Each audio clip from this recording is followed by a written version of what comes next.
Kia ora, I'm Sharon Brett-Kelly. Today on The Detail, the story of a housing crisis in a small East Coast town where a desperate search is on to find a home for a young mum of three. And a new $90 million housing fund that could be a game changer. We just need more urgency, don't we? You know, it's very frustrating to see these extreme housing needs and at the same time see houses being finished and left empty, or being vacated and left empty simply because there's just not enough urgency.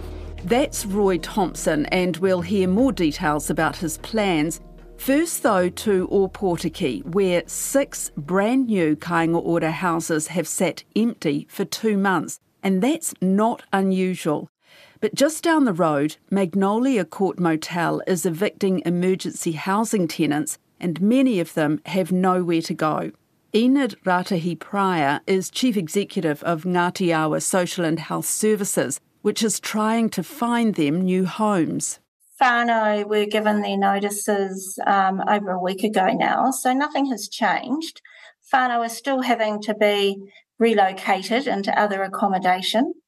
I understand from my staff that there have been 4 homes that have been found for whānau, so they still have another 7 to go. And how difficult is it to find homes for them?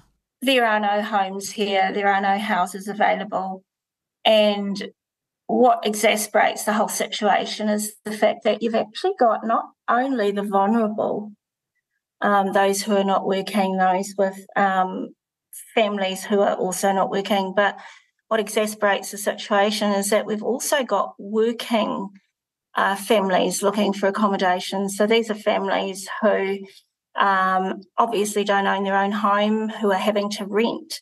So when you're actually having to compete as a whānau coming out of one of these hotels with families where both parents are working, even though, albeit maybe on a low wage, they're still working and still more desirable to many landlords who are renting out their homes.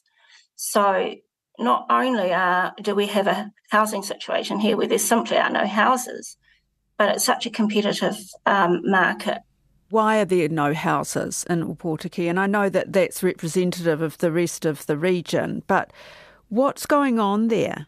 Well, I think it's about years and years of neglect in the social housing space. So I would probably put it back to about 20 years ago.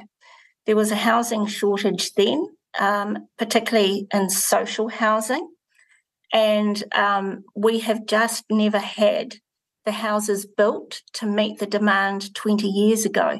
And so what you're dealing with now is not only the demand that existed back then, but an increased labour force, remembering this community does rely on primary products. So we have quite a few overseas workers coming in. So if you've got vulnerable families whose housing was never increased, whose social housing was not increased 20 years ago, that's led to the situation we're in, which is an absolute disaster. You might get 1 new listing come up a fortnight if you're lucky. So those 7 houses that you need for these people who've been in the emergency accommodation, where are you going to find them? Well, we may have to look out of district. That's not uncommon. Who knows where they're going to end up? I know of some whānau who are actually having to live in their cars and have been doing so for quite some time. The campgrounds have a local bylaw that prohibits the period of stay in a campground. So, our options are very limited in terms of alternatives to houses. So it's not that we're not looking for those alternatives, but there are always restrictions around them. And I'm looking at these figures. 564 people are on the public housing register from across the Eastern Bay. Look, it's the way you count the numbers. It may be just over 500 people on the housing register, but what they do not count are families who are actually living with families who are living with families. We have serious overcrowding going on here in the Eastern Bay of Plenty. We may have sometimes 3 families, each with their own 3 kids. I know of families where there are up to 12 living in a 3-bedroom home. 12, and that's predominantly children, and they're not on the housing register. So what we need to do is look underneath these numbers and ask ourselves the question. We're just relabeling and continuing to relabel homelessness. Roy Thompson told me about Kāinga Ora homes that were completed in November in Opotiki that are still empty. Are you aware of those? I can't comment on those. What you'll find is there's usually quite a complex situation behind the allocation of houses. So there's usually an assessment process, an assessment system that has to be gone through.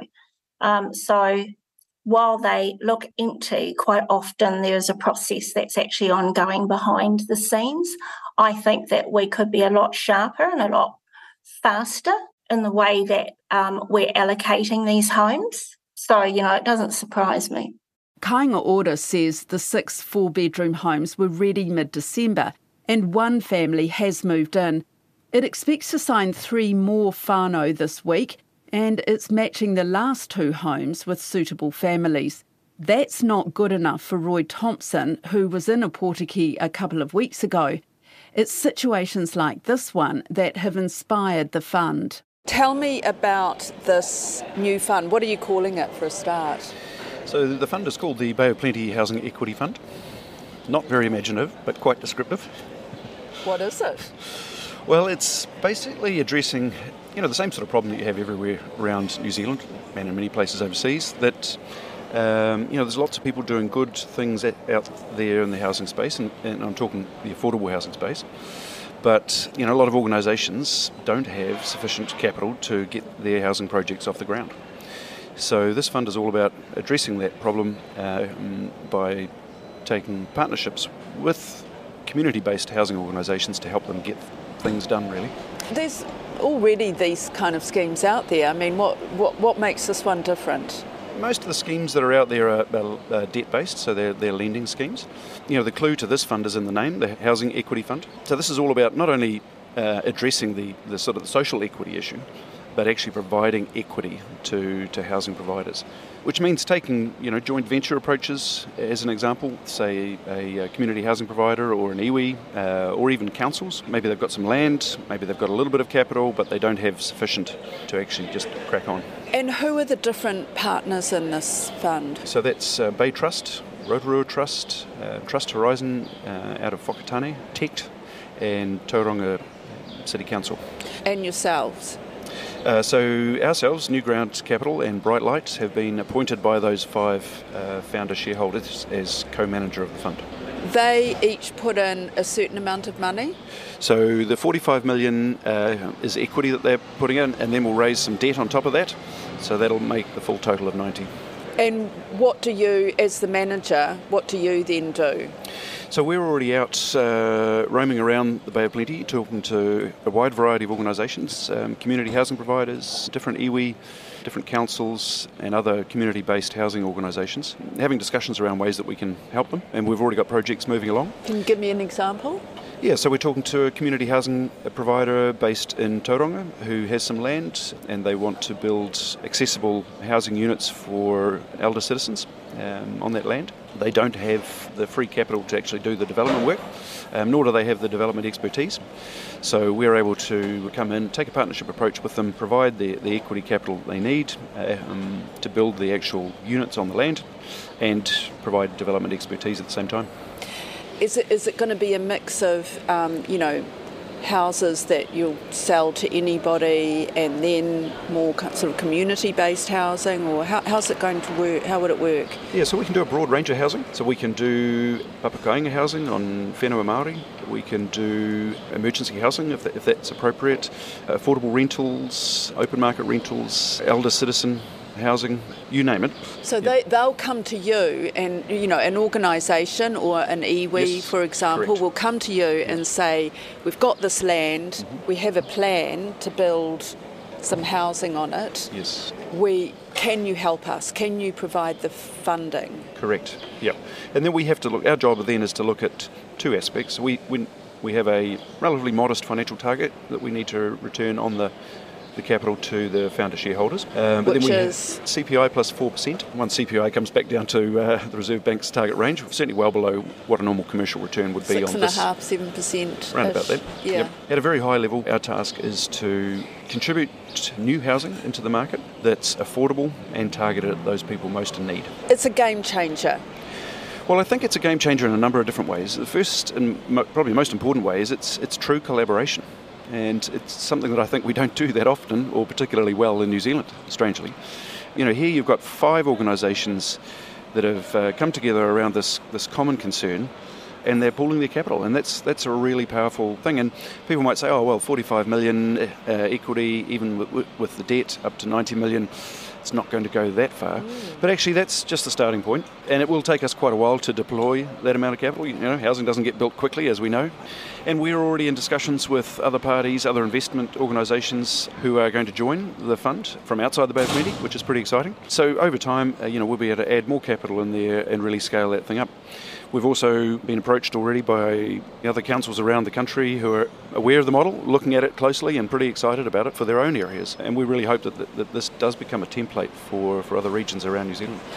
Why aren't we on top of this? I mean, we've been talking about this for such a long time. You've been trying to do something about it for many years. Yes. Why aren't we on top of this already? Sometimes it feels like the more you do, the greater the problem becomes. And it's complex, of course. There's a lot of good work being done, both by government and private organisations. But then, of course, we have, at the moment, record net inward migration. And the reality is that the housing stock that we have, much of it is not fit for purpose anymore.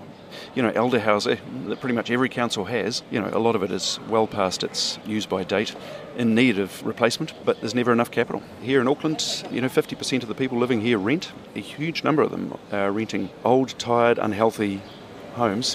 Why the Bay of Plenty then? Why not Auckland, where surely the need is greatest? Oh, I think the need is pretty significant everywhere. Mm-hmm. The fact is that these organisations in the Bay of Plenty have come together around the problem and actually done something about it. They are walking the talk, and our hope is that others will start walking the talk in a similar way. In every region, there are organisations with capital that need to be bold about deploying some of that capital into housing. Housing is by far the biggest capital market in New Zealand. You can invest in it, make a return, and do good things at the same time. So let's hear from one of the partners that's chipping into the fund. Yeah, kia ora. So Alistair Rhodes, currently CEO of Bay Trust and also chair of the Bay of Plenty Housing Equity Fund. Alistair, you and I talked nearly 8 years ago, actually. I interviewed you about, housing issues. And back then you were talking about this. Why has it taken so long? Yes, and how fast 8 years goes. And I think, that COVID interrupted period has really kind of set things back a bit as well. One of the challenges we had is we really wanted to spend the time working with our community and understanding their needs. Also, corralling 5 other key investors into this fund, and each of these investors are contributing, $5 to $10 million. So it's a significant investment. Even though it's not new overseas, this kind of fund is actually new in New Zealand. So had to work through with the lawyers, the tax consultants, etc., how we set up and structured a fund like this that is attractive to other investors at some stage in the future as well. Why these 5? I mean, I'm wondering why not, say, an iwi? Oh, we've had a number of discussions with iwi over the last couple of years, and they are really interested in the fund. Actually, a lot of the iwi are interested in this fund because quite often they've got the land, but they don't necessarily have the capital to actually invest into the projects on their land. So they see this as a really exciting opportunity where they can kind of provide the land, we'll provide the funding actually to do the developments on the land. So when we think about our iwi in our region here, land rich, but actually, they can't access capital to do developments on that land quite often because they've lost that land once, right? They're not going to grant security to an Australian-owned bank again, which potentially could take their land off them. So we've got a lot more flexibility into this fund where we can invest alongside iwi, where they contribute the land and we can do the investment on top. And I think that's a natural kind of fit here. Who owns the homes in the end once one of these deals is done and the homes are built? So some of these homes will be developed by the fund, built by the fund, owned long-term by the fund, and then rented out in a long-term way. So rather than the traditional kind of renting in New Zealand where it's very short-term in nature, it could be a 5 or a 10-year kind of lease to just a young family in the house. So some of it will be long-term rent, build to rent.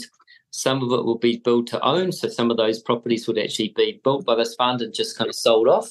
Some of them will be leased to community housing providers, charitable community housing providers in this region as well. So it's going to be kind of very much a mixed model to get the kind of returns we need and the dynamics we need in that fund as well. And how soon will it be, do you think, before, you will see a meaningful difference in terms of the housing crisis in the Bay of Plenty?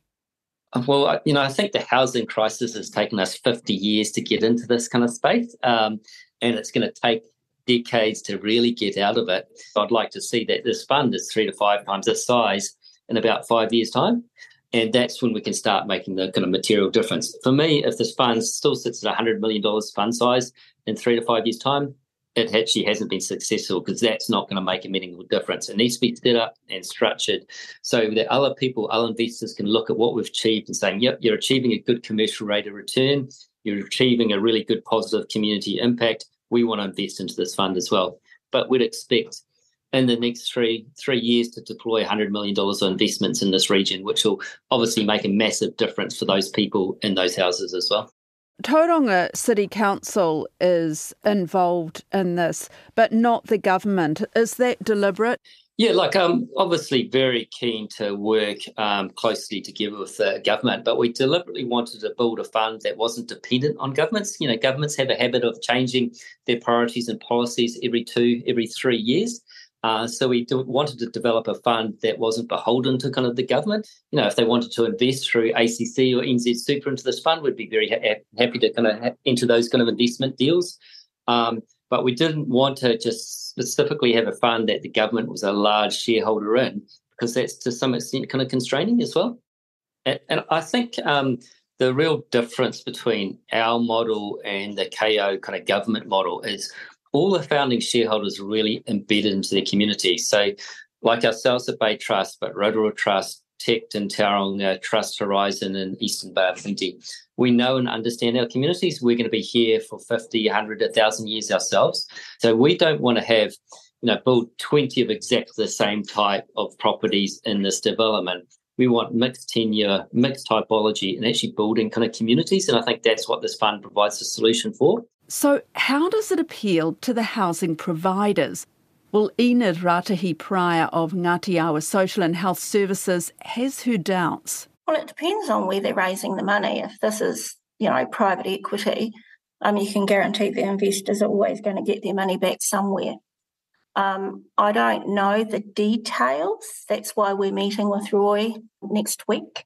With any investment model, you actually have to have a very close look at these. So, Are you saying you're a bit wary of it? I'm always wary of private investment because if you're a third-party investor, you're looking for a return on your investment.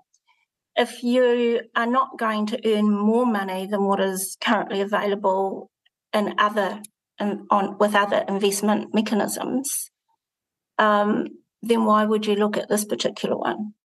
What bothers me is that this whole space over the last 3 or 4 years has been looked at as, and these aren't my words, I'm quoting words that I saw recently in a newspaper article, cash cows.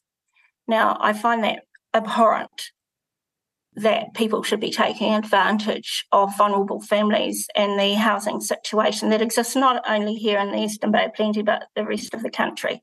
Here in particular, it's very bad because of the price of, 3-bedroom homes. I mean, they're now going at $850, $900. Who can afford a 3-bedroom home at $850 a week? Now, when we talk private investment, I know exactly why private investors will be looking at this space, because it is being seen as an opportunity to get returns on your money. So I'm not saying that that's what this big fund that's being set up is about, but your question to me is, I'm hesitant about anything that incorporates private investment in the social sector. The only people that should be investing in the social sector is government. Kāinga Ora should be building more homes. They should be built faster. The building program for the Eastern Bay of Plenty is not impressive. I don't know how they're actually even going to catch up on the backlog, let alone the new challenges that the current economic situation is actually putting in place for many of these families. It's an absolute struggle. If you do not have a home, a warm home, a roof, a safe place where you can look after your 3 children, as in this case, being evicted from a motel. I use the word evicted because it wasn't by choice. Isn't that a crisis? Isn't that a housing crisis? What's in it for you, Roy, and your company? So our company is co-manager of the fund together with Brightlight. We're paid a management fee for managing the fund, as any fund manager is of any fund, really. But surely, another area of investment would bring you much greater returns. I mean, is there an altruistic motive here? Yeah, you don't do this for the money, let's just say. You've got to feel passionately about this. Even just the co-design process for the fund, that was a good 18 months of working with the 5 founder shareholders and the wider community to make sure that both the financial and the impact objectives that we were bringing into this fund were serving all the stakeholders in the right way. In 5 years' time, will we be seeing a lot more housing? Yeah, absolutely. How many hundred that is, we have to wait and see. How many hundred? Yes, well, it will be. Ambitious. It will be, certainly. I mean, that's the objective of the fund, is to make this scalable.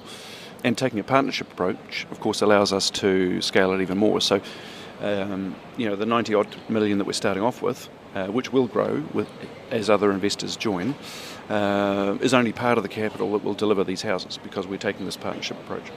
So, we would expect in 5 years' time it will be multiple hundreds of homes. So we're out there every other week at the moment, meeting people, doing the the hard mahi on the ground, and we're certainly not trying to parachute into different parts of the Bay of Plenty and suggest that we know all the problems or even know all the solutions. Far from it. We're just looking to find the right people who have that knowledge, who know what they're doing, have a plan, and just need a little bit of capital help.